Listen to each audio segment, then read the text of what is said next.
Okay, get this. One of the biggest empires in history wasn't conquered by a king or a state. It was conquered by a company, a private business.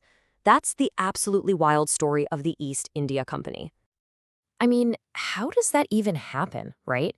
How does a bunch of merchants working out of a little office in London end up running an entire subcontinent with millions of people? It just sounds impossible. So let's dig in and unravel that puzzle. All right, so to understand this, we got to go back in time, way back to the age of exploration.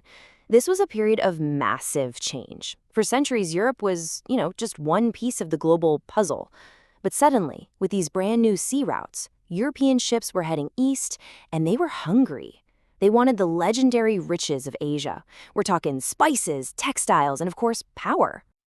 But here's the thing. This was never going to be just about peaceful trade. Nope.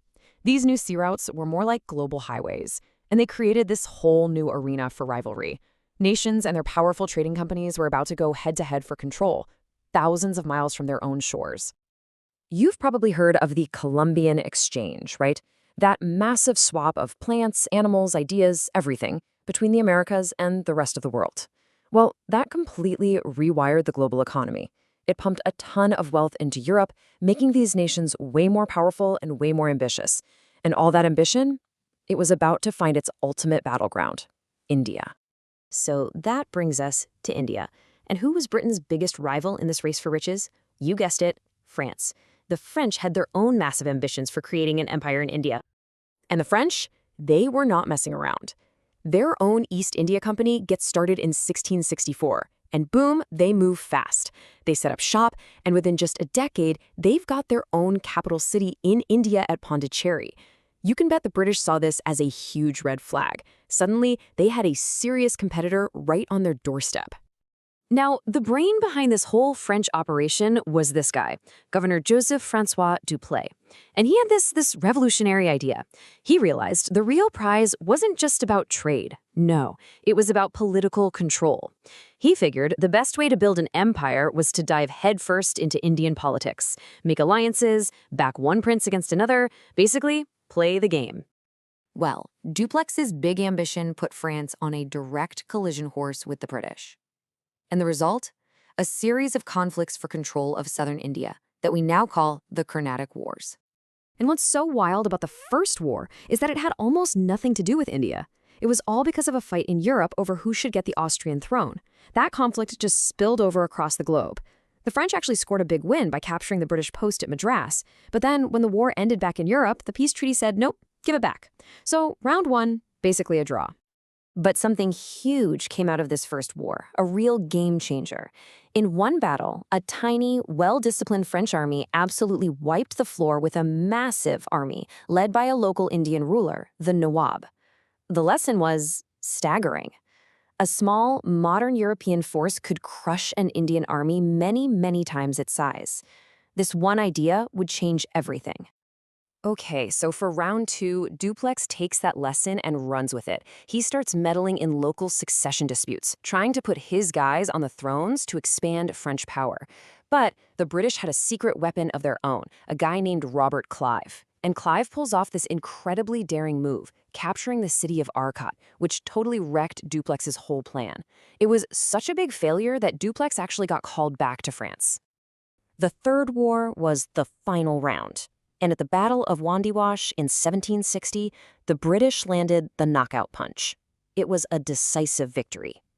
When the wider global conflict, the 7 Years' War, finally ended, the Treaty of Paris made it official. France could keep a few trading posts, but its grand dream of an Indian empire? Yeah, that was over. For good. So, with their number one rival out of the picture, the British East India Company could finally turn its full attention to the real prize, the jackpot, the richest province in all of India, Bengal. So why Bengal? What was the big deal? Well, it's pretty simple. Money. It was by far the wealthiest part of the Mughal Empire. We're talking valuable exports like silk, cotton, saltpeter, you name it. To put that in perspective, think about this. Nearly 60% of everything the British imported from all of Asia came from Bengal alone. It was an absolute economic powerhouse. But here's the twist. the conquest of Bengal wasn't some epic military victory. It was a conspiracy, a backroom deal. At the so-called Battle of Plassey, Robert Clive's real weapon wasn't cannons. It was bribery. He secretly cut a deal with the Nawab's own top commander, a guy named Mir Jafar, to betray his boss. So when the battle started, Mir Jafar's massive part of the army just stood there. It was a sham victory that let the British put their puppet, Mir Jafar, on the throne. And this is where you can really see the shift. Plassey was all about conspiracy, but the Battle of Buxar, just a few years later, was a whole different story. This was a real battle. The company's army faced down the combined forces of 3 major Indian powers, including the Mughal emperor himself, and won, decisively. After Buxar, the mask was completely off. The East India Company was the undisputed master of Bengal. So this is the big question, right? How did they pull it off? How did a private company from Britain beat not only powerful Indian kingdoms, but also their biggest European rivals, the French? What was their secret sauce? Well, a huge part of the answer lies in this incredibly clever and incredibly brutal system Clive set up. He created something called the dual government. Here's how it worked. The company got the Diwani, which is the right to collect all the taxes, all the money. The local Nawab, he was left with all the responsibility of actually governing the place. You see the genius of it? The company got all the power and all the profit with none of the headaches or accountability. It was a recipe for plunder. On top of that, the British just had some built-in advantages. For one, their company was a private business. It was lean, mean, and focused on the bottom line. It could make decisions fast.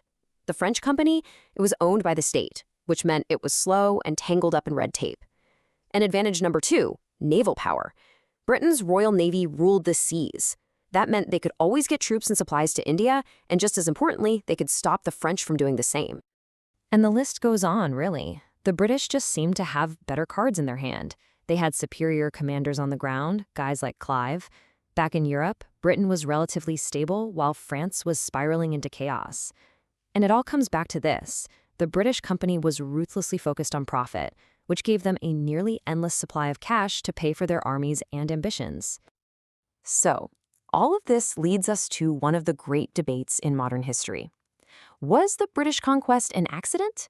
Just a series of unplanned reactions by merchants trying to protect their bottom line? Or was it a deliberate, calculated seizure of power from the very start?